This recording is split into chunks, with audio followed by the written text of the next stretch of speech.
Kumusta? Samahan niyo ko at pag-usapan natin kung ano ba talaga ang ibig sabihin ng paglakad sa daan ng Diyos, based dito sa aral na ang paglakad sa kanyang daan. Okay, game na. Isipin mo na ang buhay mo ay isang malaking adventure. Para kang naglalakad sa isang gubat. At sa bawat araw, kailangan mong pumili. Saang daan ka ba dadaan? Ayon dito sa ating pinag-aaralan, may dalawang klase ng landas na pwede mong piliin. Merong isang liko-likong landas at meron ding isang tuwid na landas. Alam mo, ang liko-likong landas, yan yung mga desisyon na naglalayo sa'yo sa kung ano ang tama. Ang medyo tricky pa dyan, kapag pinili mo yung daan na yon, parang ginagawa mo ring mas madali para sa iba na sumunod sa maling daan na yon. Oh, tingnan natin to ha. Kitang-kita dito ang pinagkaiba nilang dalawa. Yung isa, ang tuwid na landas, yan ang daan ng Panginoon. Nagbibigay yan ng lakas. Yung isa naman, yung liko-likong landas, ayun, daan yan ng pagkaligaw at pwedeng maging dahilan para maligaw din ng iba.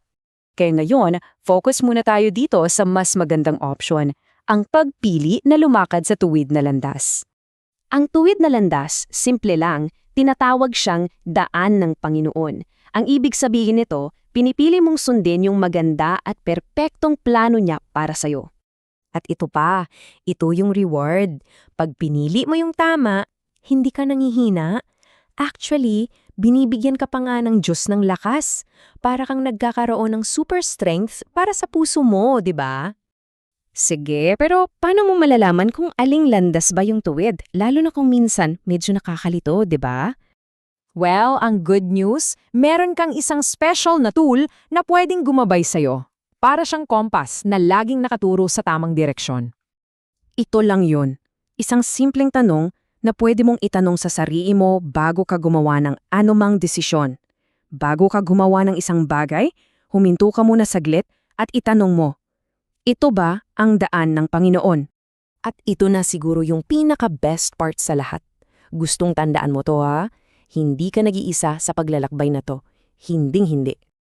Napakaganda ng pagkasabi, no? Isipin mo na lang, palagi kang nasa ilalim ng isang dambuhala at hindi masisirang kalasag. Yan ang proteksyon at pag-aalaga ng Diyos sa'yo. Ito yung pangako niya mismo sa'yo. Kahit na minsan pakiramdam mo ang liit-liit mo o kahit natatakot ka pa, palagi siyang nandyan sa tabi mo. Hindi ka niya iiwan. Kaya tandaan mo to palagi, ang pag-iibig ng Diyos, yan ang pinakamalakas at pinakadakilang bagay sa buong mundo at lahat ng yun para sa'yo. Kaya habang ginagawa mo ang mga bagay-bagay ngayong araw, subukan mong isipin, ano kayang isang mabuti at tuwid na desisyon ang pwede kong gawin ngayon? Bawat maliit na tamang pagpili, isang hakbang yan sa tuwid na landas.